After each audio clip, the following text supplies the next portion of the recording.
नियम सारथी परमागम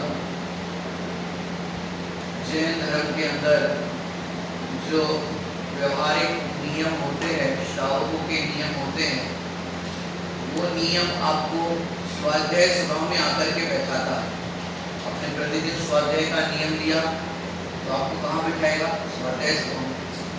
ये नियम आपको स्वाध्याय में आकर के बिठाते, स्वाध्याय सभा में आकर के बिठाते, और नियम सार अपने को अपने में बैठाता है, अपने उपयोग को अपने में लगाने के लिए। इस नियम सारथी में हम शुद्ध भाव अधिकार, जिसमें 55 नंबर की कलश पर स्वाध्याय कर रहे हैं, इसमें 3 बातें मुख्य अपन ने रखी। भगवान आत्मा कैसा है, उसकी प्राप्ति अब तक क्यों नहीं हुई, और भगवान आत्मा की प्राप्ति कैसे हो, उसकी रुचि कैसे हो, ये 3 बातों का अपन यहाँ पर देख रहे थे। भगवान आत्मा कैसा है ये देख चुके थे। अब तक आत्मा की रुचि क्यों नहीं हुई, सम्यक दर्शन क्यों नहीं हुआ, वो अपने को देखना है। पहले अपन कलश का पाठ करते हैं। प्रीत्या प्रीति विमोह प्रशाश्वत परे निशेषतो अंतर्मुख निर्भेदो दिक्शर्म निर्मित वीर बिंबाकृता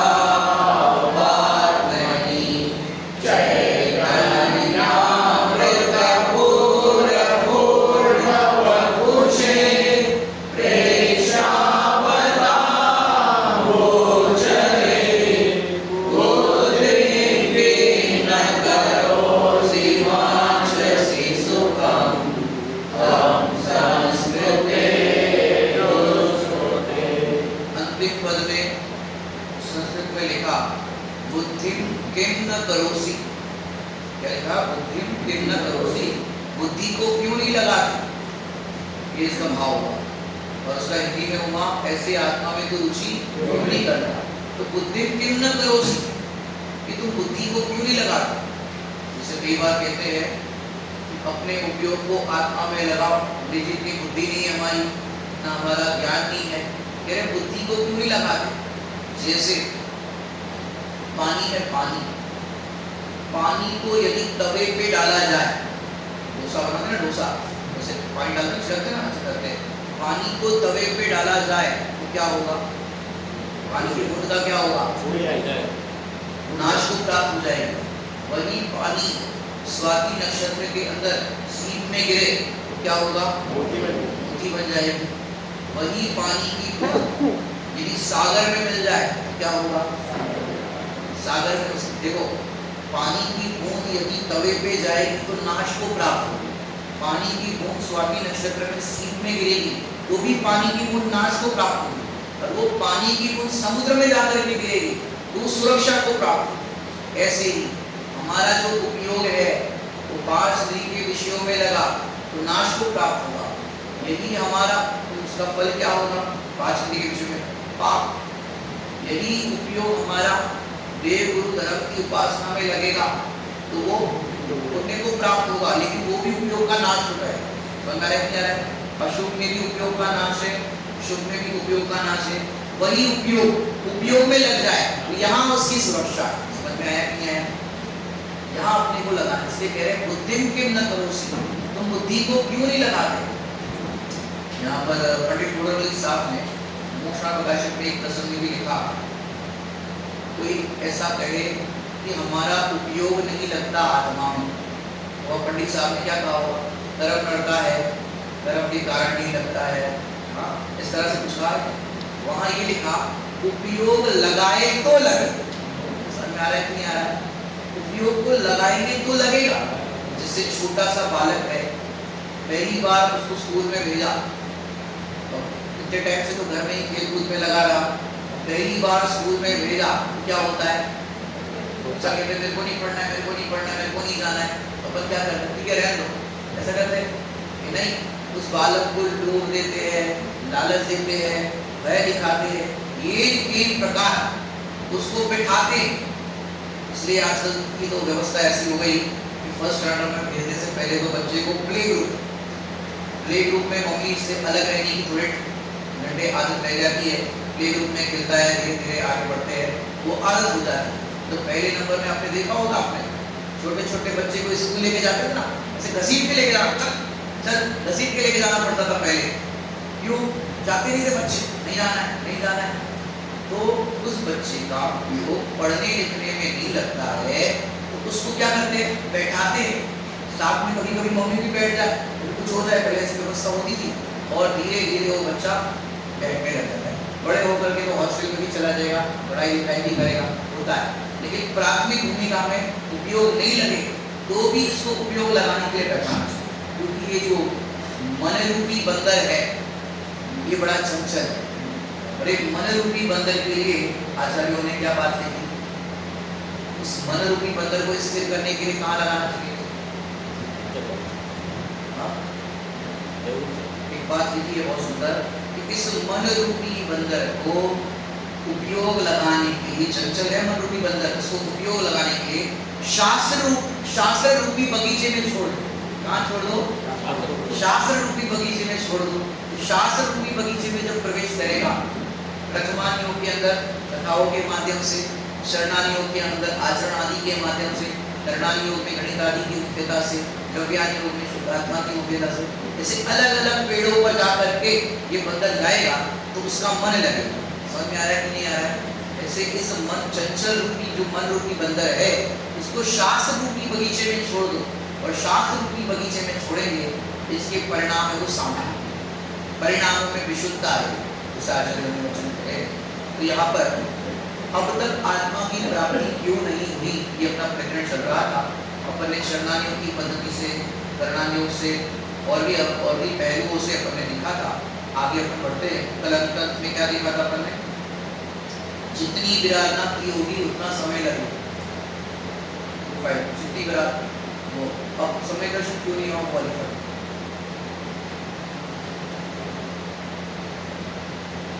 हाँ देखो, जितनी विराधना की होगी उतना समय लगेगा, ये कल मैंने एग्जाम्पल से समझाया था। आगे, अब तक सम्यक दर्शन क्यों नहीं हुआ। अल्टीमेट उत्तर ऐसा होता है, कोई भी कार्य के लिए देना हो, तत्समय की योग्यता नहीं आती। क्या हुआ, तत्समय की योग्यता नहीं आई। तत्समय और योग्यता, तत्समय और योग्यता में 5 समवाय पढ़े आप लोगों ने, 5 समवाय, 5 समवाय में 2 समवाय उसके अंदर लागू पड़ेंगे। तत्समय यह काल अवधि और योग्यता यह पुरुषार्थ। तो तत्समय काल अवधि में पंडित साहब ने लिखा है कोटरबंदी में, इधर जो पुरुषार्थ से मोक्ष की प्राप्ति वाला प्रकरण है वहाँ पे, काल अवधि कोई वस्तु ना है, जिस समय कार्य होगा वो काल अवधि कहलाए। और पुरुषार्थ किसे कहा, योग्यता, योग्यता को कहा पुरुषार्थ। जो अपन इसमें भी कहते हैं गौतम स्वामी के प्रकरण में, जो भजन में बहुत सुंदर है, कहा छिपी थी महायोग्यता, भव का मिला किनारा, धन्य धन्य है गौतम गुरु पुरुषार्थ तुम्हारा, पुरुषार्थ। 66 दिन तक तुम्हारी योग्यता कहाँ छिपी थी, पहले आ जाना चाहिए ना, सब लोग समर्पण में बैठे थे। कहाँ छिपी थी योग्यता, मैंने वो पुरुषार्थ कहाँ छिपा था। तो तत्समय प्लस योग्यता इक्वल टू तत्समय की योग्यता। तो अब तक सम्यक दर्शन क्यों नहीं हुआ, कि तत्समय की योग्यता नहीं। तत्समय की योग्यता एक बेहतरीन चीज है। आप देखो, जैसे कोई रोगी है, तो उसको कहाँ जाना चाहिए रोग को दूर करने के लिए? डॉक्टर के पास, बराबर। पहले तो अपन थोड़ा सा उसको और इलाज करते हैं कि कोई बीमार है, उसको दुख दूर करना है, तो कौन से डॉक्टर के पास जाए? पहले तो किसके पास जाएगा? मनुष्य के पास जाएगा। अब बहुत सारे मनुष्य में भी किसके पास जाएगा? डॉक्टर के पास जाएगा। और वेटरनरी डॉक्टर के पास जाएगा कि ह्यूमन डॉक्टर के पास जाएगा? वेटरनरी समझते हो ना, जानवर के डॉक्टर, वो भी तो डॉक्टर है। नहीं, जानवर के डॉक्टर में कोई योग्यता नहीं, तो फिर मनुष्य के डॉक्टर के पास आएंगे। अब मनुष्य के डॉक्टर के पास गए, वहां भी अलग अलग स्पेशलिटी है। हार्ट की तकलीफ है, अब ईएनटी वाले के पास जाएंगे, होगा क्या काम? नहीं, उसमें भी फिर योग्यता देखनी पड़ेगी।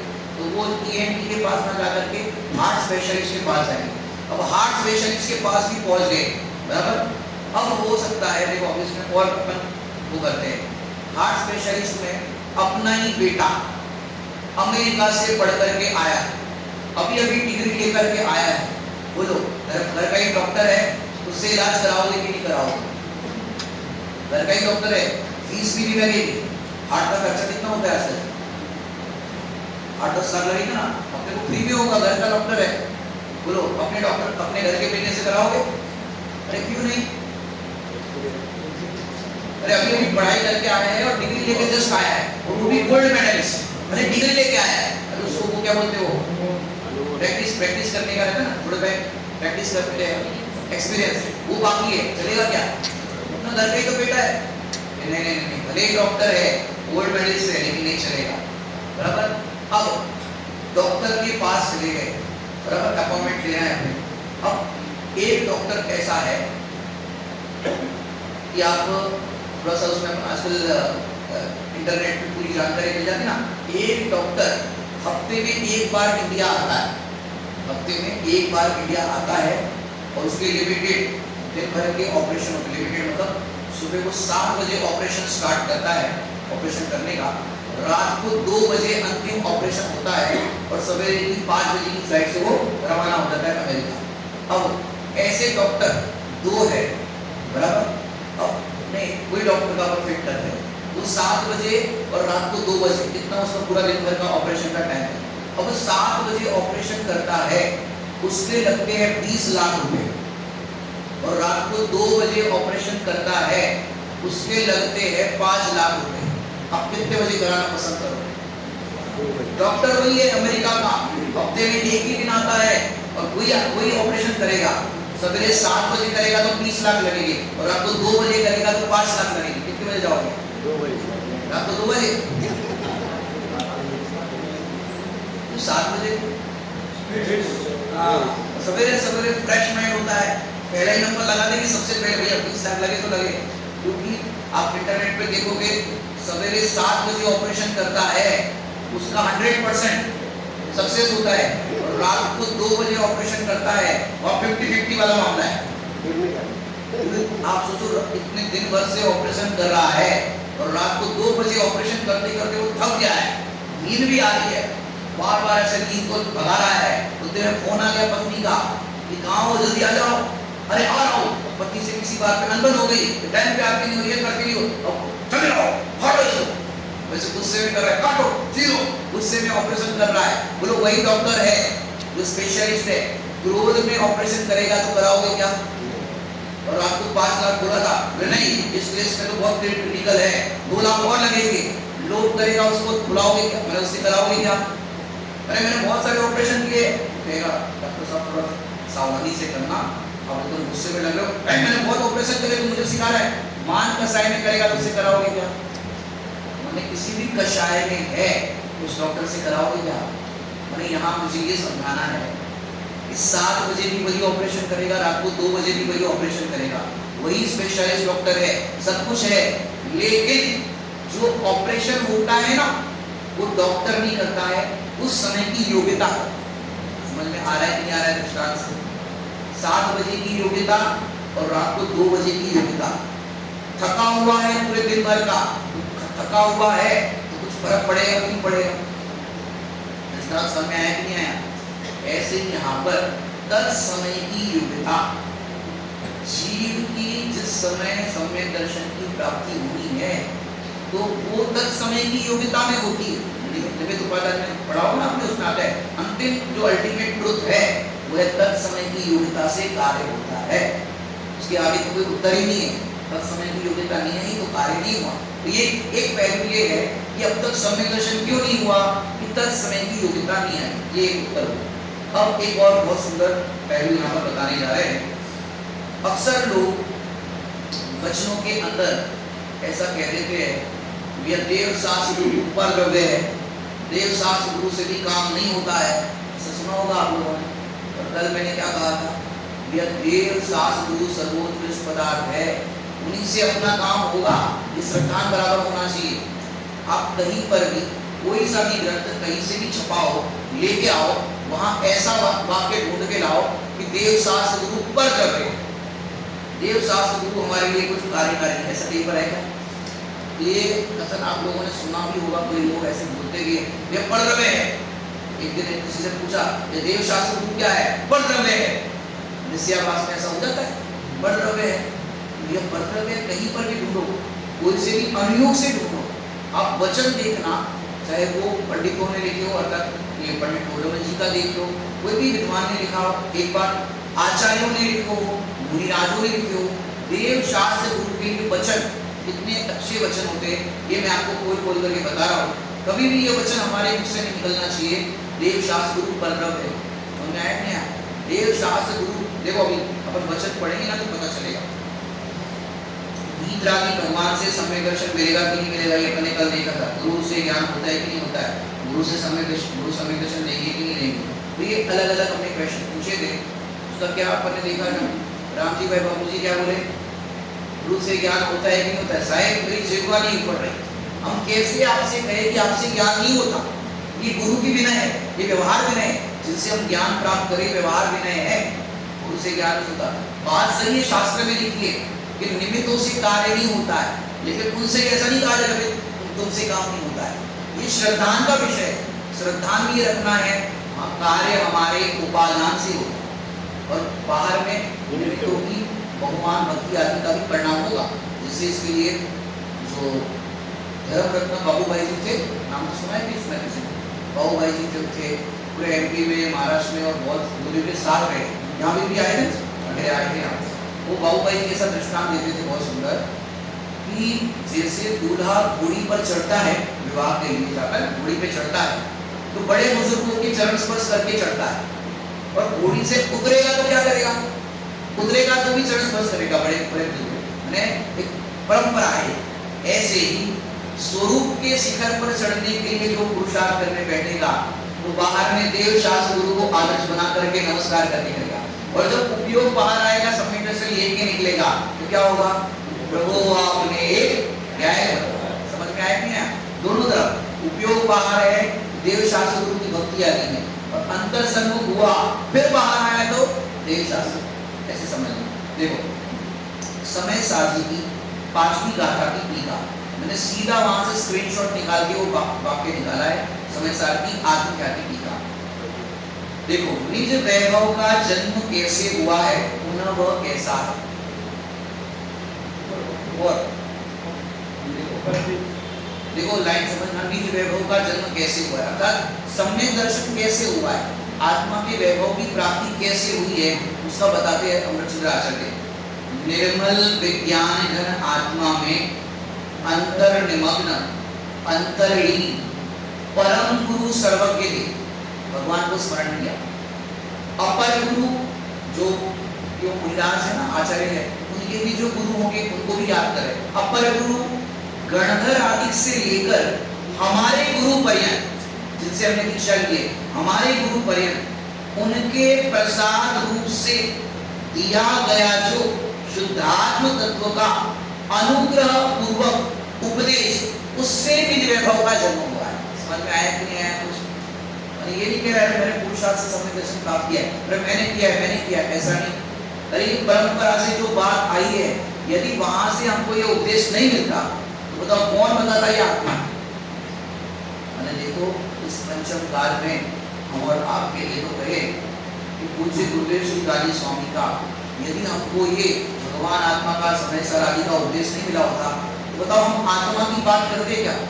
और भी अपने जैन धर्म के अंदर और भी लोग हैं, बताओ कितने लोग आत्मा की चर्चा करते हैं। समझ में आ रहा है कि नहीं आ रहा है? इसलिए हमको बहुमान आता है किस रूप में कि उन्होंने ही हमें तत्व ज्ञान दिया, वरना हम शास्त्र देखो लोगों के घर में पहले बुजुर्गों के जमाने से शास्त्र तो अलमारी में बंद थे, लेकिन शास्त्र खोलना उन्हें सिखाया।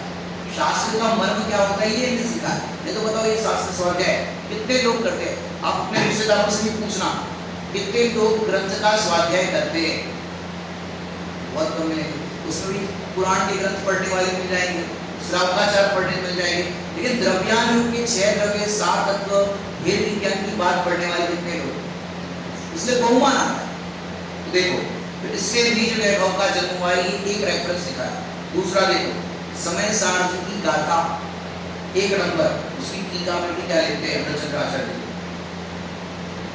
जो बोल्ड अक्षर से लिया है वहां से लिखते हैं। इस प्रकार श्री कुंदकुन आचार्य देव कहते हैं कि वे सिद्ध भगवान सिद्धत्व के कारण साध्य जो आत्मा उसके प्रति छंद के स्थान पर, और क्या है कि नहीं आ रहा है?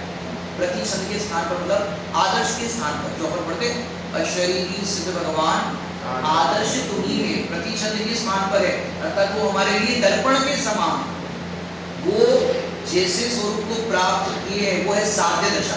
सिद्ध भगवान ने जो दशा प्रकट की है वो हमारा साध्य है, अर्थात गोल है, तो वो हमारे गोल के स्थान पर है। फिर क्या लिखते हैं? वे सिद्ध भगवान सिद्धत्व के कारण साध्य जो आत्मा उसके प्रति छंद के स्थान पर है, जिनके स्वरूप का माने सिद्ध भगवान के स्वरूप का संसारी भव्य जीव चिंतन करके उनके समान अपने स्वरूप को ध्याकर उन्हीं के समान हो जाते।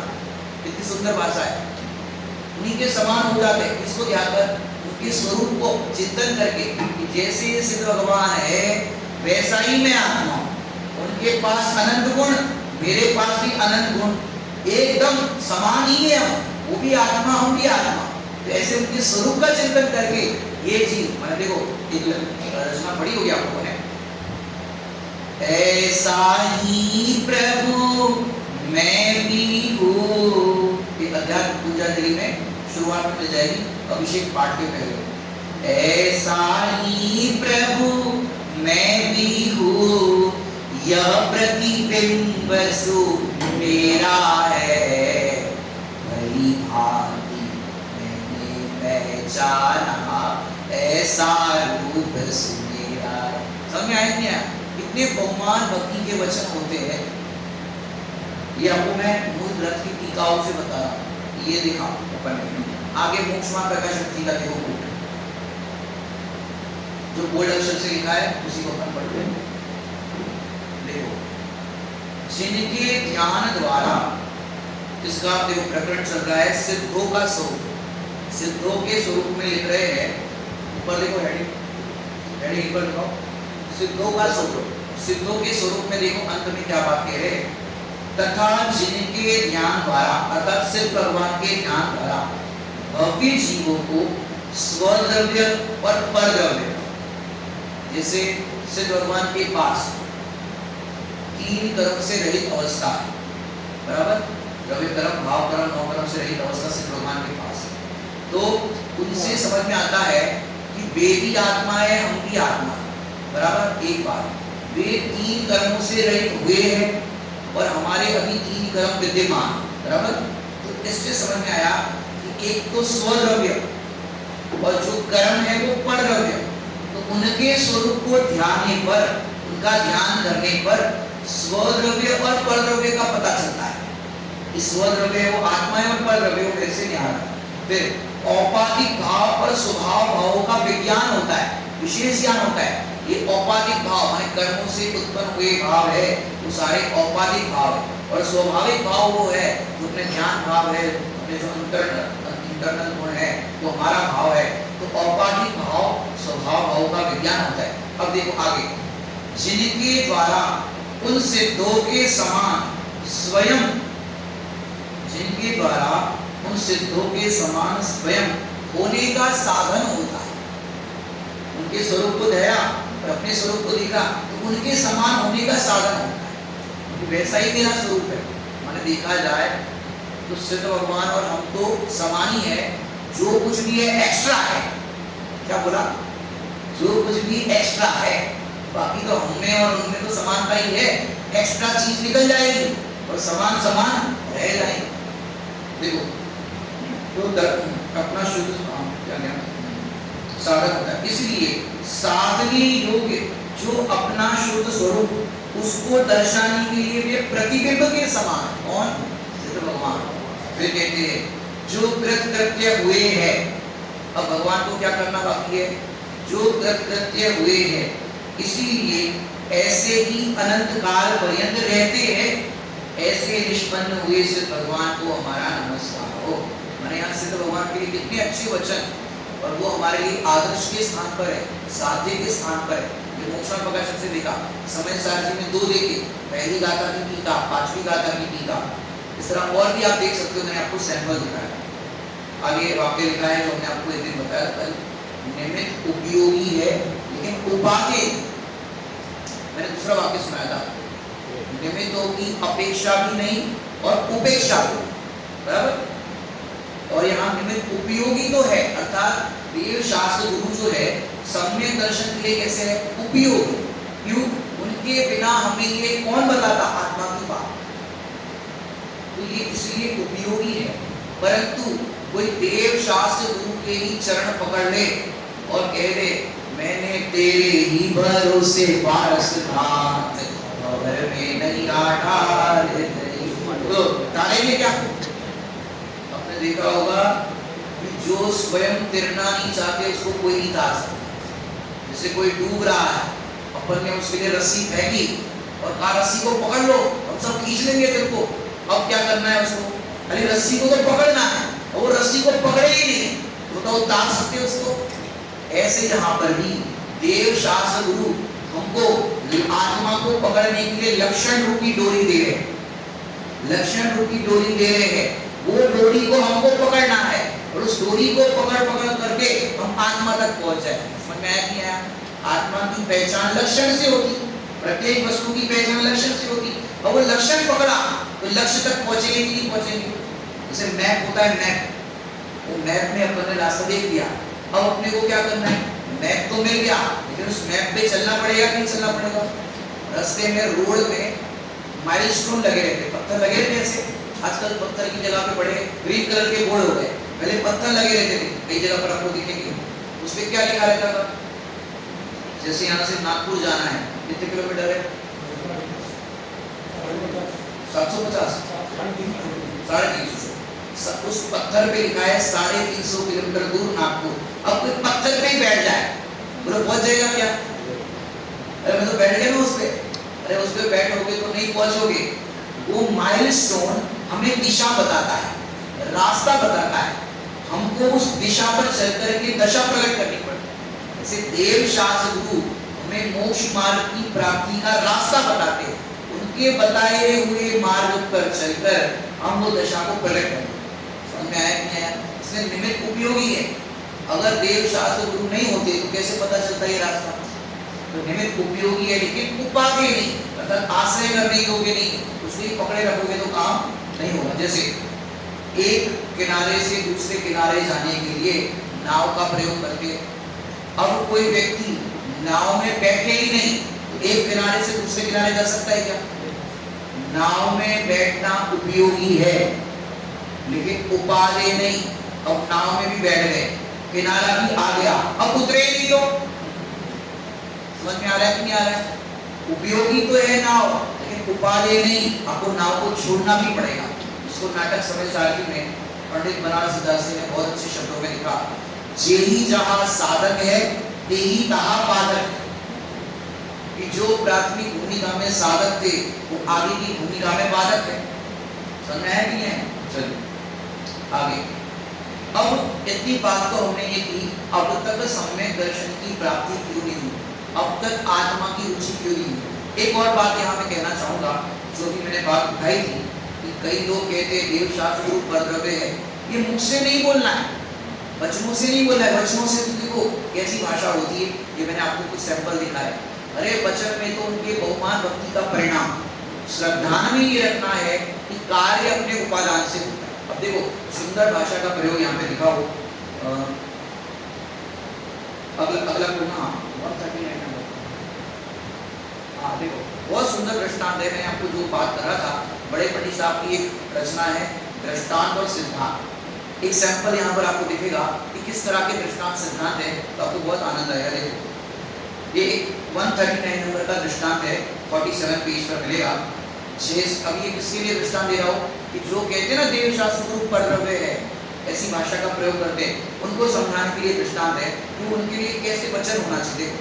जैसे रावण के यहाँ बैठी सीता के लिए यद्यपि हनुमान तथा रावण दोनों ही पर पुरुष है, बराबर है, यहाँ तक तो ठीक है, परंतु हनुमान तो राम का समाचार देकर राम से मिलने में निमित्त है। समझ में आया क्या प्रसंग? मालूम है, अंगूठी लेकर के गए थे हनुमान जी, उनके सामने रख ली रामचंद्र जी की, वो देख करके प्रसन्न हो गए, ये अंगूठी तो मेरे स्वामी की है। अब वो जो लेकर के आए उनको देख के प्रसन्न होगी कि नहीं होगी? कौन समाचार लेके आए मेरे स्वामी का? तो हनुमान तो राम का समाचार देकर राम से मिलने में निमित्त है, तथा रावण उसे राम से विमुख करके स्वयं के आधीन करना चाहता है दोनों पर पुरुष, और दोनों का अलग अलग एंगल बताया। अतः सहज ही रावण के प्रति तो मध्यस्थपना, द्वेषपना नहीं, अच्छा देखना कितनी अच्छी है, मध्यस्थपना, कई पर ये शब्द सुना है मध्यस्थपना, कहाँ पढ़ा है? हाँ सामायिक पाठ, दुर्जन में मध्यस्थ, दुर्जन के प्रति मध्यस्थ का भाव, न राग न द्वेष, मध्यस्थपना। तो हनुमान के प्रति तो मध्यस्थपना, तथा हनुमान के प्रति बहुमान वात्सल्य आदि उमड़ता है, फिर भी हनुमान को ही राम स्वीकार नहीं किया जा सकता। समझ में आया कि नहीं आया? इतनी बैलेंस पूर्वक बात कही गई है। दोनों यद्यपि पर पुरुष है, एक राम से मिलाने वाला है और एक है वो राम से दूर करने वाला। अब देखो इसी प्रकार, ये हो गया दृष्टांत, अब सिद्धांत। इसी प्रकार दोनों आत्मा से भिन्न होने के कारण निश्चय से वे अनायतन है। दोनों माने एक तो कुदेव, कुगुरु, कुशास्त्र, उनके सेवक, और एक सच्चे देव शास्त्र गुरु और उनके सेवक, षट आयतन और षट अनायतन, वे दोनों आत्मा से भिन्न होने के कारण, भाषा देखना, 6 आयतन और 6 अनायतन, आत्मा से भिन्न होने के कारण, तो देखो क्या लिखा, वे अनायतन है, अनायतन, दोनों को अनायतन कहा। समझ में आया कि नहीं आया? दोनों को अनायतन कहा, किंतु सच्चे देव शास्त्र गुरु, उनके सेवक ज्ञानी, तीर्थ आदि हमें आत्मा के स्वरूप को बताकर आत्मा से मिलने में निमित्त भूत है। समझ में आया कि नहीं आया? निमित्त उपयोगी है, उपादेय नहीं, एकदम भाषा सही देखो, माने उनकी उपेक्षा भी नहीं होगी देव शास्त्र गुरु की, और अपना प्रयोजन भूत कार्य भी सिद्ध होगा, ऐसी बात है। देखो वो फिर से किंतु सच्चे देव शास्त्र गुरुवर, उनके सेवक ज्ञानी, तीर्थ आदि हमें आत्मा के स्वरूप से मिलाकर, आत्मा के स्वरूप को बताकर आत्मा से मिलने में निमित्त भूत है। अतः उन्हें व्यवहार से धर्म का आयतन कहा जाता है, व्यवहार से धर्म का आयतन कहा जाता है। उनके प्रति साधक ज्ञानी को सहज ही भूमिका अनुसार बहुमान भक्ति, उनके प्रति सर्वस्व समर्पण का परिणाम आता है, भूमिका अनुसार। एक बार बड़े पंडित साहब के पास कोई गया, पंडित साहब ने स्वाध्याय में चरणार्थ परिवेश में त्याग संयम की बात करी थी कि भाई तुम 60 साल के हो गए, फिर भी तुम्हारा ये त्याग नहीं हो रहा है। समझे? ये त्याग तुम्हारा नहीं हो रहा है, ये त्याग नहीं हो रहा है, और भी सब जो बाजार का खा रहे हो, ये कर रहे हो, ये त्याग नहीं हो रहा है, कब जाकर के त्याग करोगे? एक जन गए पंडित जी के पास समझो, और बोले पंडित साहब हमारी भूमिका है। क्या बोले? हमारी भूमिका है। ये शब्द क्या सुनते सुनते लोग हैबिचुअल होते हैं ना, भूमिका अनुसार करना चाहिए, भूमिका अनुसार। पंडित साहब हम क्या करें, आप तो त्यागी प्रति है, हमारी भूमिका है। बड़े पंडित जी तुरंत बोले भूमि को पहचाने बिना भूमिका नहीं बनती। समझ में आया कि नहीं आया? भूमि को, ये चैतन्य भूमि को पहचानते हैं आप भूमिका शब्द किसके लिए प्रयोग किया गया समझ में आता है? मिथ्यात्व की क्या भूमिका है? मिथ्यादृष्टि की क्या भूमिका है? आपने सुना होगा चतुर्गुण स्थान वर्ती को भूमिका अनुसार उसके होते हैं, पंचम गुण स्थान वर्ती को उनके भूमिका अनुसार व्रतादि होते हैं, छठवें सातवें गुण स्थान वर्ती जो भूमिका है उनको भूमिका अनुसार 28 गुण का परिणाम वो सब होता है। ये भूमिका अनुसार, भूमिका तो वहां से शुरू होती है और वो क्या है पंडित जी हमारी भूमिका है, हमारी भूमिका क्या कह रहे नहीं छूटता है ऐसा तुम्हारी भूमिका है। समझना जरा ध्यान से। मैंने गुरुदेव जी को कितना कहते थे कि देखो मैंने एक बार पंडित साहब मैं गुरुदेव जी का मध्य प्रदेश की ओर जाना हुआ तो किसी ने उनको कहा पंडित जी आप यहाँ थोड़ा भगवान आत्मा की बात कम लेना और यहाँ पर रात्रि भोजन का त्याग करो, ये सब जो बेसिक अपने कहे गए उसकी चर्चा करना, आलू प्याज नहीं खाना चाहिए क्योंकि यहाँ पर बहुत सारे लोग आलू प्याज खाते हैं इसलिए आपको थोड़ा ये उपदेश दोगे तो अच्छा रहेगा। गुरुदेव जी तो अपना वो तो सुनते ही नहीं थे, उनको तो आत्मा की धुन की तो पहला ही शुरुआत भगवान आत्मा, वो शुरू करते थे भगवान आत्मा से बात। फिर एकदम से बात आई ये हमें कह रहे थे भाई यहाँ पर आप आत्मा की बात कम लेकर के आलू प्याज नहीं खाना चाहिए, रात्रि भोजन का त्याग करो, तो ये जैनियों की सभा है क्या? यहाँ ये चीज बोलना पड़ेगा यार रात्रि भोजन नहीं करना चाहिए, ये गुटखा नहीं खाना चाहिए, ये बोलना पड़े? अरे यहाँ बैठा है लेकिन तो पात्रता लेकर बैठा है, यहाँ बैठे क्योंकि इसका रस जिसको लगे इसका रस छूटेगा कि नहीं छूटेगा? छूट जाएगा। यदि इसका रस नहीं छूट रहा है जिसको इसका रस नहीं मिला तो पंडित जी क्या करें? भूमिका है, भूमिका है तुम्हारी। अरे भूमिका तो समय दृष्टि ज्ञानियों की इसलिए कहा अतः उन्हें व्यवहार से धर्म का आयतन कहा जाता है उनके प्रति साधक ज्ञानी को, देखो ज्ञानी की बात करें हेडिंग देखो, ज्ञानी को सहज ही भूमिका अनुसार, जो ज्ञानी जिस भूमिका में होगा चौथा पांचवा मुनिराज की तो सहज ही ज्ञानी को भूमिका अनुसार बहुमान भक्ति उनके प्रति सर्वस्व समर्पण का परिणाम आता है तथा उदयवादी आत्मा से विमुख कर संसार में भ्रमने में ही निमित्त होने से अनायतन कहे गए हैं और उनके प्रति मध्यस्थता का परिणाम रहता है, उसे कभी भी उनकी प्रशंसा आराधना आदि का परिणाम नहीं होता। यहाँ पर आपने एक बात गौर फरमाई होगी, कुबेर गुरु शास्त्र उनके अनायतन के प्रति भी कोई द्वेष आदि का परिणाम नहीं लिखा यहाँ पर। मध्यस्थ बना ठीक है, वो उनका धर्म पाल रहे कर रहे हैं, अपने को क्या है? क्योंकि इसमें श्रौकाचार्य में लिखा है यदि आप दूसरे धर्मों की निंदा आदि करोगे, दूसरे धर्म के बारे में करोगे तो आपका जीना आराम हो जाएगा। मतलब कि आप वो करोगे वो आपके ऊपर करेंगे, आप शांति से अपना काम नहीं कर पाओगे धर्म आराधना, इसलिए उनके प्रति मध्यस्थ बना। कोई भी हो किसी से अपना वाद विवाद नहीं, ठीक है तुम्हारा तुम करो आराम कर दे तो शांति और अमन बना रहेगा। अगर दूसरे की निंदा आदि करो ये ऐसे है वो फलाने ऐसे, ऐसा नहीं बोलना चाहिए कभी। उनके प्रति मध्यस्थ बना, शांति से अपन की बने रहो। तो ऐसा यहाँ पर और उनके प्रति कितना सुंदर था, उनके प्रति मध्यस्थता का परिणाम रहता है, कभी भी उनकी प्रशंसा नहीं करते। प्रशंसा समझते हो? रास्ते में जा रहे उनका बहुत बढ़िया मंदिर है, इतना बढ़िया मंदिर है, वहाँ इतना सोना चलता है, वहाँ इतना ये होता है, अरे प्रशंसा नहीं करते। सम्यक दृष्टि यानी छठा में लिखा नहीं प्रशंसक उच्चरे है, प्रशंसा नहीं करता, कोई चमत्कार आदि के प्रलोभन में नहीं आता और उनकी आराधना आदि का परिणाम नहीं आता। सीधी सी बात है यहाँ ये समझना। तो ये दृष्टांत किसके लिए दिया कि देव शास्त्र गुरु है उनके प्रति कैसा परिणाम, उनके प्रति कैसे वचन व्यवहार, ये दिखाने के लिए आपको मैंने ये दृष्टांत दिया। समझ में आया?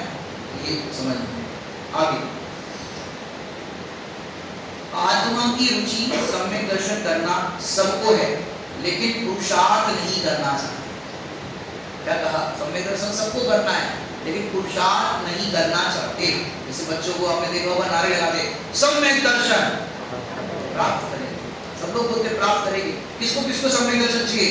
हाथ खड़ा करो, सब लोग हाथ खड़ा करते हैं हमको सम्यक दर्शन चाहिए, लेकिन उसके लिए पुरुषार्थ नहीं करना चाहते। ये देखो अलग अलग एंगल से अपन ने देखा कि अब तक सम्यक दर्शन क्यों नहीं हुआ, तो ये मेजर कारण क्या जीव ने सम्यक दर्शन की प्राप्ति का पुरुषार्थ नहीं किया।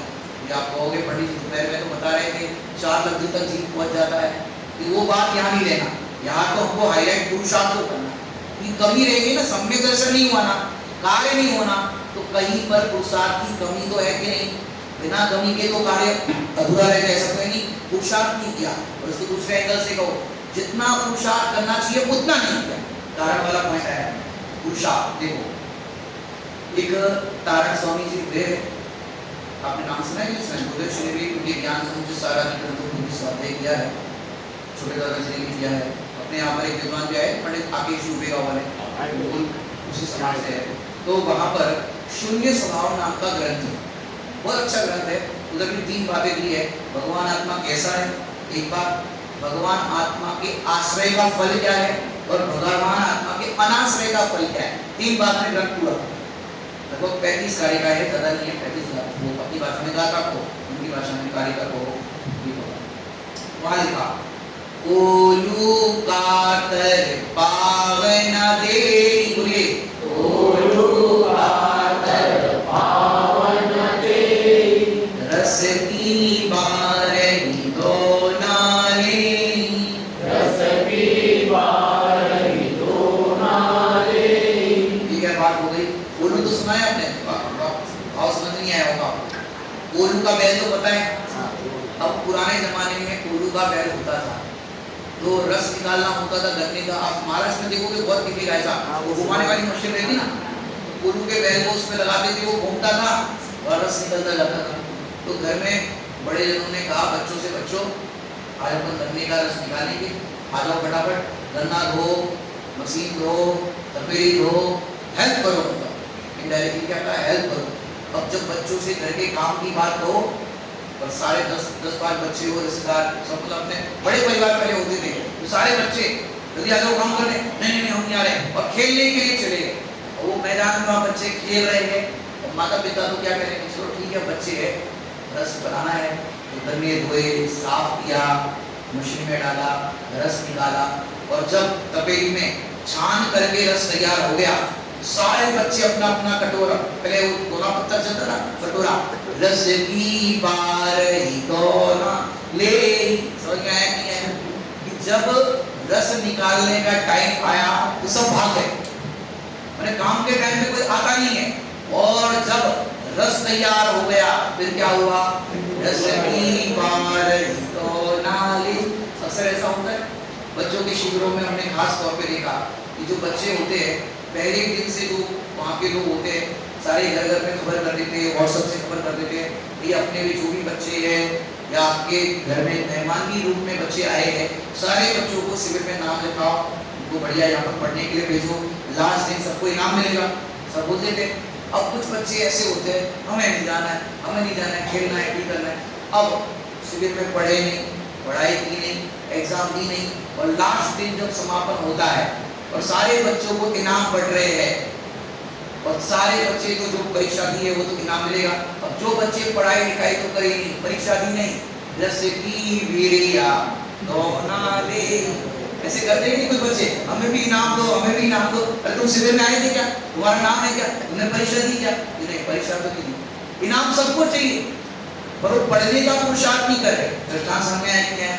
ऐसे ही सम्यक दर्शन सबको करना है, सम्यक दर्शन सबको चाहिए, परंतु उसके पीछे जो पुरुषार्थ कहा गया है, पुरुषार्थ कोई नहीं करना चाहता, बस रेडीमेड मिल जाए। कौन सा सम्यक दर्शन चाहिए आपको? बुद्धिराज वाला, शाही वाला, सबको ये चाहिए? या कोई अमेज़न से, फ्लिपकार्ट से डिलीवरी हो रही है क्या? या पुरुषार्थ से प्राप्त होगा। इसलिए यहाँ कह रहे पुरुषार्थ से मोक्ष की प्राप्ति, पुरुषार्थ से सम्यक की प्राप्ति। जो देखो इसमें बहुत सुंदर वाक्य जो मैंने पढ़ा है, तत्व विचार वाला जीव सम्यक का अधिकार है। पढ़ा है कि नहीं पढ़ा? मोक्ष प्रकाश बड़े पंडित साहब का मोक्ष प्रकाश में स्वाध्याय हुआ, उन्होंने उन्हीं के चिंतन अनुसार बात आगे बढ़ाई। ऐसे बहुत सारे पहलू है शैलाला के अंदर भी उन्होंने अलग अलग एक दिन बताई थी ना, दिल दिल करे देह के खंड फिर भी आत्म रहे अखंड, ऐसे अलग अलग चिंतन पंडित जी ने रखे हैं। यहाँ पर उन्होंने कहा तत्व विचार वाला जीव सम्यक का अधिकारी। तत्व विचार है वो कारण है, इसको और दूसरा शब्द दिया था उन्होंने, तत्व विचार कर्तव्य और सम्यक दर्शन अधिकार। समझ नहीं है? तत्व विचार क्या है? कर्तव्य, सम्यक दर्शन अधिकार। अब इस कर्तव्य और अधिकार को आगे बढ़ाओ। तत्व विचार वाला जीव सम्यक का अधिकारी है, जो सम्यक्त्व का कर्तव्य करता है वो संयम का अधिकारी है, संयम का कर्तव्य करता है वो मोक्ष का अधिकारी। समझ में आया कि नहीं आया? जैसा कर्तव्य करोगे वैसा अधिकार मिलेगा। कोई कहे हमें मोक्ष दे दो, मिलेगा क्या? जैसे कोई विदेश यात्रा पे जा रहा हो अपना ही, जैसे यहाँ से कोई भोपाल जा रहा हो और आप दर्शन करने के लिए जा रहा हो, कहीं पे दीवान रहने ना अपना, वहाँ जा रहा हो, या हमको भी ले सकते, अरे आ जाओ, तो बैठ जाओ बैठ जाओ, तो कोई बात नहीं। कोई विदेश जा रहा है और आपको पता चला ये जा रहा है, ये हमको भी लेके चलो, हमको भी आना है, अरे ऐसा नहीं करो, हमको भी लेके चलो, तो आप क्या बोलोगे? पहले नंबर, पासपोर्ट है क्या? नहीं साहब, पासपोर्ट तो नहीं है। बोले विदेश जाने के लिए पहले पासपोर्ट, पासपोर्ट जिसके पास होगा वो विदेश जाने का अधिकारी है। उसने पासपोर्ट बना लिया, फटाफट अर्जेंट पासपोर्ट बनते, पासपोर्ट तो बना दिया, फिर हमें ले चलो। देखो पासपोर्ट तो तुमने बना दिया, लेकिन वीजा होगा तो तुम विदेश जाने के अधिकारी बनोगे। वीजा बना दिया, साहब अब तो लेके चलो, टिकट होगा तो तुम विदेश जा सकते हो, टिकट बनाया, फिर जाकर इसका काम समझ में आया नहीं आया? ऐसे तत्व विचार का कर्तव्य तो सम्यक दर्शन का अधिकारी, सम्यक दर्शन का कर्तव्य तो संयम का अधिकारी, और संयम का कर्तव्य तो मोक्ष का। समझ में आया नहीं आया? पुरुषार्थ करेगा उसको मिलेगा, बिना पुरुषार्थ के यहाँ पर आली दुआली का मार्ग नहीं है। तुमने दे दिया, हमने ले लिया, यहाँ तो हर चीज का अपना अपना पर्सनल पुरुषार्थ होता है। ठीक है, अब ये बात तो हमारी हुई, अब तक आत्मा की रुचि क्यों नहीं हुई? अब आत्मा की रुचि अर्थात सम्यक दर्शन कैसे हो, ये यहाँ पर बताया जा रहा है। हालांकि अभी तो समय है तो अपना विषय लगभग हो जाएगा। वो जो 16 का बुक बताना था, 16 का पूरा प्रेजेंटेशन मैंने तैयार कर लिया है, वो तो ड्राफ्ट में कर लेंगे, 10 मिनट अगर ये विषय पूरा कर देते हैं। ये देखो अब तक आत्मा की रुचि क्यों नहीं हुई, सम्यक दर्शन क्यों नहीं हुआ, ये देख लिया। अब रुचि कैसे हो, सम्यक दर्शन कैसे हो, इसकी पूरी प्रोसेस बताई जाएगी। एक जगह मैं गया तो मेरा निर्जला अधिकार पर समय साझा स्वाध्याय करा रहे थे। मैंने कहा कल आप सबको, क्योंकि वहाँ आपके यहाँ तो बहुत अच्छी सभा है, आपको जो टाइम दिया है उस टाइम में 5-7 मिनट एकत्रित होकर के बैठ जाते। वहाँ ऐसा होता था 10-15 मिनट बाद धीरे धीरे आते थे, जैसे वहाँ की भाषा में महुआ की तरह टपक रहे, धीरे धीरे आ रहे।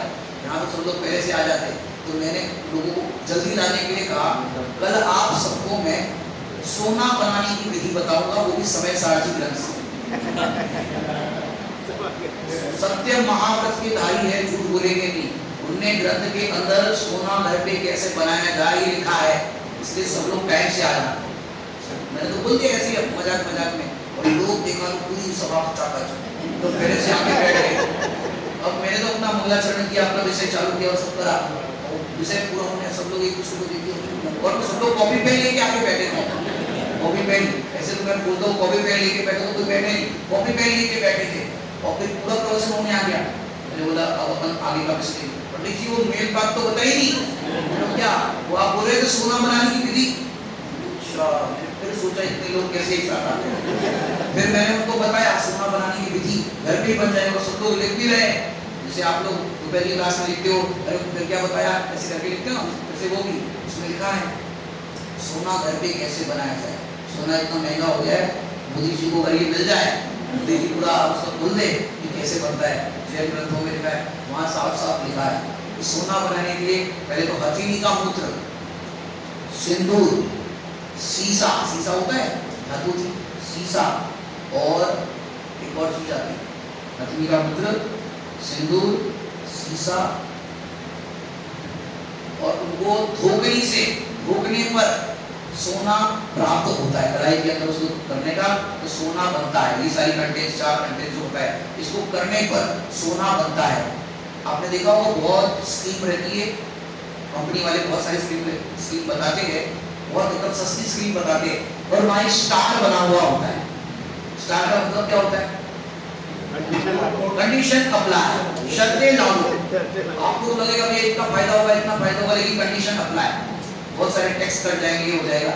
ऐसे यहाँ पर भी जैसे नाचरने में लिखा कंडीशन अप्लाई, ऐसा करने पर सोना बन जाएगा, लेकिन पुण्य का उदय होगा तो ऐसा लिखा वहां पर। सब लोग लिखते रहे वहां पे सोना बनाने के लिए क्या चाहिए, आदमी का मूत्र चाहिए, फिर शीशा चाहिए, सिंदूर चाहिए और ये सारी चीजें। बताओ उसको फिर पूछने के भैया वो काम मिलेगा, अतनी काम मिलेगी, ये सिंदूर टुकड़े घर में रखा ये रखा है, बोले क्या करे, अंतिम में लिखा पुण्य का उदय होगा तो कार्य हो जाएगा, पाप का उदय होगा तो नहीं होगा। ये ऐसी बात है कि लौकिक कुछ पदार्थों की सिद्धि करनी हो, जहाँ करोड़पति बनने की बात चल रही हो, तो सबको लिखेंगे कैसे करोड़पति बना जाता है। यहाँ कह रहे हैं कि तू एक बार ज्ञानपति हो जा, समय दर्शन की प्राप्ति कर ले, तेरा दुख दूर हो जाएगा। अब देखो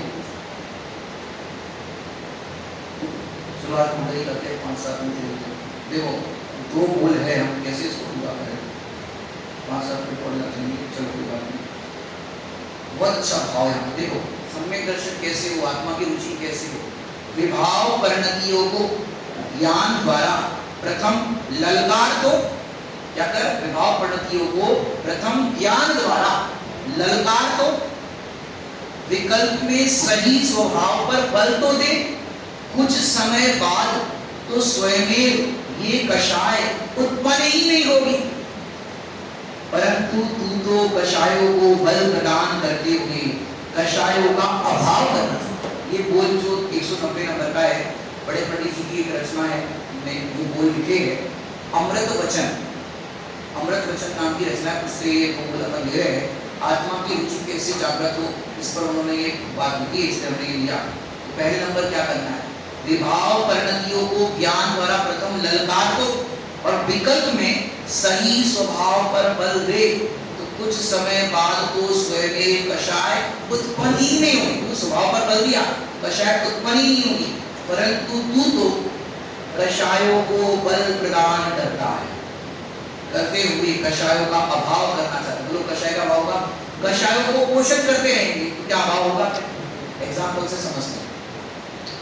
कृष्ण जी और सुदामा, बलराम, कृष्ण जी और बलराम, वो कृष्ण बलराम संदीपनी ऋषि के आश्रम में पढ़ते थे। लौकिक उदाहरण समझना, ये लौकिक अपने यहाँ ये बात नहीं है, लौकिक उदाहरण है जो लौकिक में चलता है। कृष्ण जी और बलराम संदीपनी ऋषि के आश्रम में पढ़ रहे थे, पास के गांव में एक राक्षस का आतंक था, लोगों को पकड़ के लेके जाता था, खाता था, ऐसे सब आतंक था। अब संदीप ऋषि के आश्रम में गांव वाले आए कि हमारी कुछ मदद करो, कुछ बताओ। तो गुरु ने बोला एक काम करो, कृष्ण और बलराम तुम दोनों जाओ और पूरी रात भर गांव में पहरा दो, किसी को भी कोई संकट आए तो ध्यान रखो, ठीक है। और कृष्ण और बलराम पहुंच गए शाम को 6 बजे।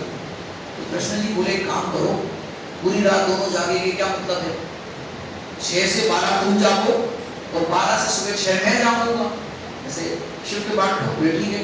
अब बलराम शाम को 6 बजे से रात को 12 बजे की ड्यूटी कर रहे हैं और वहाँ वो राक्षस आ गया, जो भी राक्षस वहाँ पर आ गया, वो हंसता था, जोर जोर से हंसता था और डराता था। तो यहाँ बलराम है वो क्रोध करता था, कषाय करता, वो वहाँ पर कषाय कर रहा है तो बलराम भी कषाय कर रहा था, क्रोध कर रहा था। तो उसका साइज इंक्रीज होता जाता था, वो राक्षस था उसका साइज बढ़ता जाता था, पूरा जैसे तैसे उसने उसको हैंडल किया। रात को 12 बजे पर हरा नहीं पाया, कृष्ण जी को जगाया, भाई तुम्हारा नंबर है, हम आराम करेंगे। अब कृष्ण जी आए और ड्यूटी लेने से पहले पूछा कि कैसा क्या रहा। बोले वो बहुत क्रोधी है, बहुत गुस्सा करता था, मैं भी गुस्सा करता था, परंतु उसका साइज बढ़ता जाता। अच्छा ऐसा कुछ होगा। अब कृष्ण जी का नंबर आया, वो गुस्सा कर रहा है, कषाय कर रहा है, कृष्ण जी मुस्कुरा रहे हैं, मैं ज्ञानानंद स्वभाव ही मुस्कुरा रहे हैं, उसका साइज धीरे धीरे धीरे धीरे धीरे घटने लगा। ये मुस्कुरा रहे हैं, समता रख रहे हैं, वो कषाय कर रहा है, ये मुस्कुरा रहे हैं, और उसका साइज एकदम ऐसा हो गया छोटा सा, और उन्होंने अपने अंग वस्त्र में बांध करके लटका दिया उसको। सो गए, आधे घंटे में तो खेल खत्म। सवेरे ब्रह्म मुहूर्त में बलराम जी जगे, अरे आप सो रहे हो, राक्षस आ जाए तो कुछ कर लेगा, तो राक्षस की बात करते हो, ये रहा, उसको बांध दिया। बोले कैसे तुमने जीता, तुमने क्या कहा था कि वो कषाय करता है तो मैं भी कषाय कर रहा था, कषाय करने पर उसकी साइज श्रृंखला उसकी बढ़ती गई, समझ में आया कि नहीं आया। तुमने कषाय को बल प्रदान किया तो वो बढ़ता गया, और मैंने कषाय को बल प्रदान नहीं किया, मैं तो बस मुस्कुराता रहा, आनंद करता रहा, उसकी श्रृंखला बढ़ती गई, साइज बढ़ती गई। ऐसे ही यहाँ पर लगाना, विभाव परिणतियों को ज्ञान द्वारा प्रथम ललकार तो, विकल्प में सही स्वभाव पर बल प्रदान करे, वो कषाय स्वयं में उत्पन्न ही नहीं होगी। और फिर क्या होगा, वो परंतु कषाय उत्पन्न नहीं है, परंतु कषायों को बल प्रदान करते हुए कषायों का अभाव करना चाहता है। क्रोध कषाय का अभाव करके करना है तो क्रोध से होगा क्या? इसलिए नियम सारणी में 113 है 114 नंबर की गाथा में आया कि क्रोध को क्षमा से जीतो, मान को माधव से जीतो, माया को आर्जव से जीतो। ऐसे पूरे 10 ग्रंथ के लिए गाथा आई 114 नंबर के नीचे। ऐसे कषायों को जीतने के लिए, विभावों को जीतने के लिए स्वभाव चाहिए, स्वभाव के द्वारा ये कार्य होगा। अब ये तो उसका सपोर्टिव एक बोल देखा। अब मूल बात आती है आत्मा की रुचि जागृत कैसे हो। 192 नंबर का बोल मैंने पहले बोल में बताया कि तू कषायों को बल प्रदान करके कषाय का अभाव करना चाहेगा, नहीं होगा। तो होगा कैसे, ये विधि बता रहे। देखो बहुत सुंदर है। आत्मा शब्द सुनते ही चौकन्ना हो जाए। क्या होता है? चौकन्ना हो जाए। जैसे आप जा रहे हो, भीड़ में जा रहे हो, कहीं पे जा रहे हो, शिविर में हो, कहीं गए हो बाहर, जैसे ही कोई आपका नाम ले, आयुष भैया, देखोगे कि नहीं देखोगे? कौन ने बुलाया? कौन ने बुलाया? ऐसे देखोगे कि नहीं देखोगे? जैसे आयुष नाम सुना एकदम चौकन्ना हो जाते हैं, हमको बुलाए। अरे रात को सो भी रहे हो और आपके नाम से कोई पुकारे, एकदम जग जाते कि नहीं जग जाते? ऐसे यहाँ कह रहे आत्मा शब्द सुनते से ही चौकन्ना हो जाए, ऐसा लगे कि मुझे ही पुकार रहे। अपने को लगता है कि ऐसा मुझे पुकार रहे। आत्मा शब्द सुनते से ही ऐसा लगे, अरे ये तो मेरी बात चल रही। राजेंद्र पंडित जी है ना जबलपुर वाले, उन्होंने लिखा समय सारणी का स्वाध्याय करते करते एक भजन, हमको भजन बना पंडित साहब। अभी अभी मेरे मन में ये भाव आया है, ये समय सार बनाया गया है मेरे लिए। देखो कैसा भाव आया। और जितने ज्ञानियों को समय सार मिला ना, श्रीमद् रामचंद्र जी को मिला, तो उनने तो अपना रत्न का जो भंडार था ऐसा भर के ऐसा दे दिया था जिन्होंने उनको दिया था समय सार। सोचो माने उनने, देखो कैसा भाव आया। गुरुदेव सिंह के हाथों में जब समय सार आया तो उनके मुख से क्या उद्गार निकले थे? ये तो असली होने का शास्त्र है, अपने को सहज मिल गया है, वो भाव ही आया है, लगना चाहिए अंदर में, अरे ये तो मेरी बात, ये समय सार बनाया गया है मेरे लिए बनाया गया, अंदर में लगना चाहिए। तो आत्मा शब्द सुनते से ही चौकन्ना हो जाए, ऐसा लगे कि मुझे ही पुकार रहे हैं।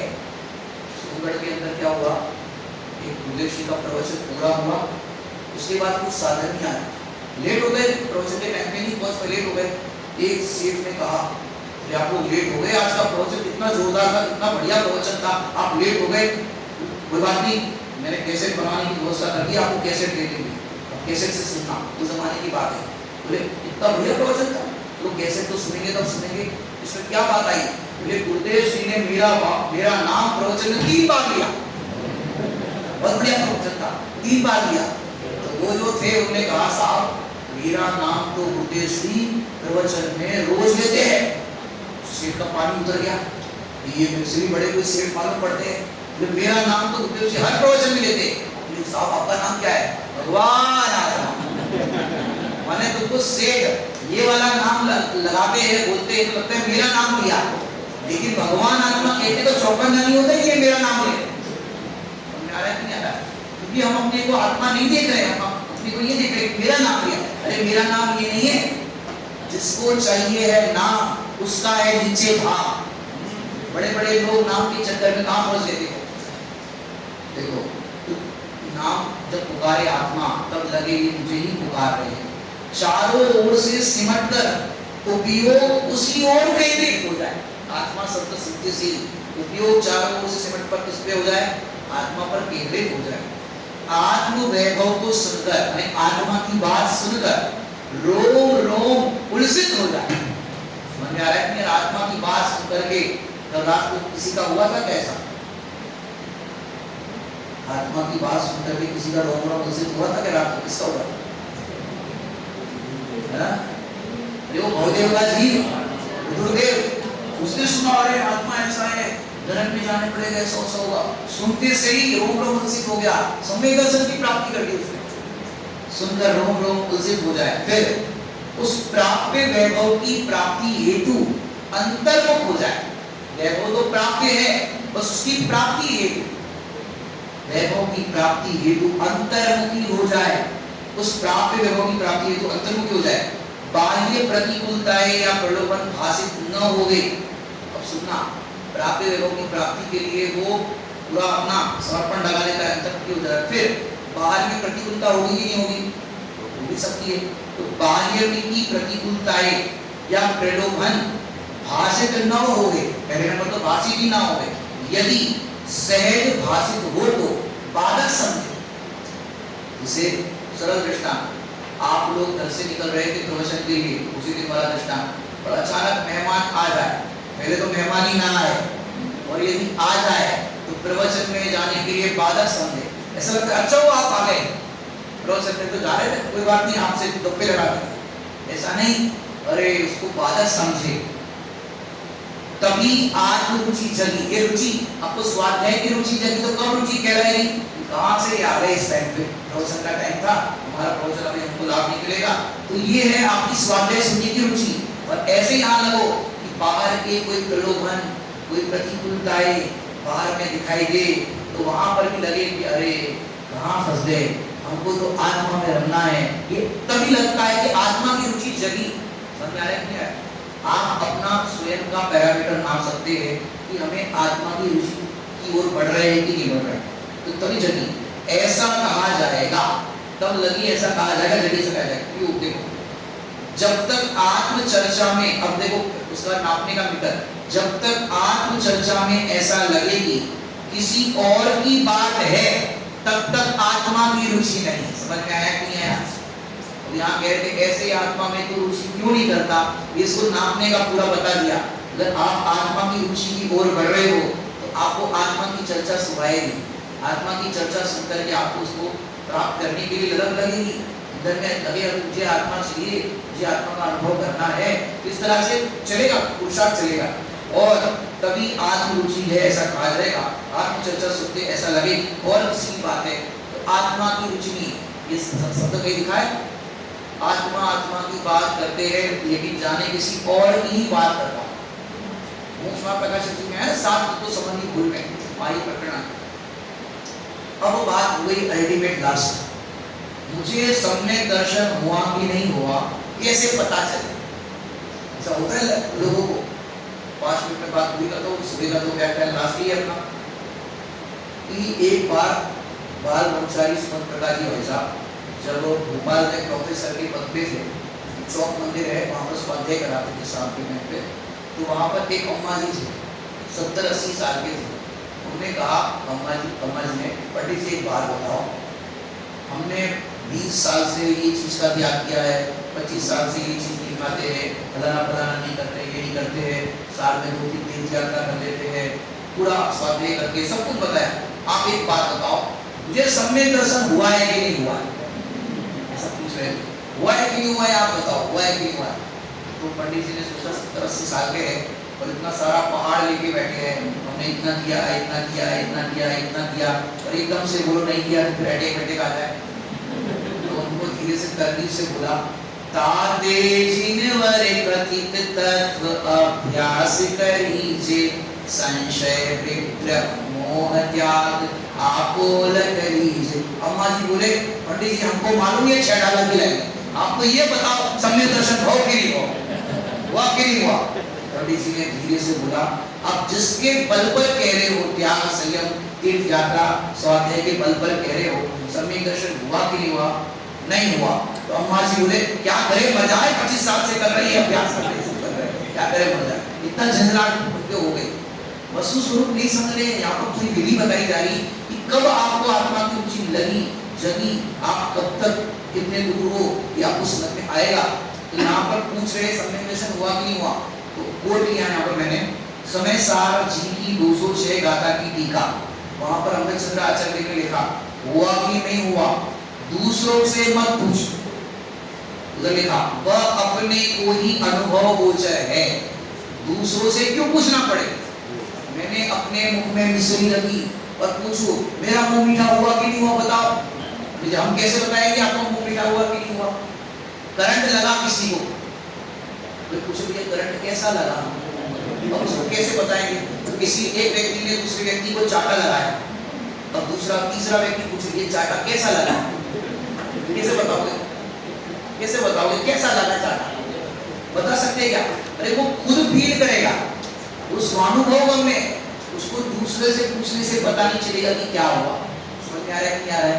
तो पूरा अपन में आत्मा कैसा है, आत्मा की रुचि अब तक क्यों नहीं हुई, और आत्मा की रुचि कैसे हो, सम्यक दर्शन की प्राप्ति कैसे हो, ये पूरी एक सरल विधि के माध्यम से आपके सामने प्रस्तुत की है। शाम को अपन भीम मुंडास की कथा जो है उसको संपन्न करेंगे। साथ में कई लोगों का आ रहा था कि आपने 16 का तो बता दिया, लेकिन वो 16 के प्रकार कैसे कैसे क्या है वो मैंने प्रेजेंटेशन तैयार किया है, तो स्क्रीन पर प्रेजेंटेशन के माध्यम से चौका 16 किस प्रकार उसका 16 प्रकार की शुद्धि होती है वो एक आपके ज्ञान में आ जाएगी, इसलिए बताते हैं। बाकी तो अलग से चौका शुद्धि के लिए स्वाध्याय होना चाहिए, जिससे हमें पता चले कि क्या क्या हमारी गलती होती है। फिर कभी इस पर अपन देखेंगे। आज 16 के बारे में आपको और प्राप्ति कथा पूरी करेंगे। शाम का समय 7:30 बजे रखा है, सब लोग समय पे उपस्थित।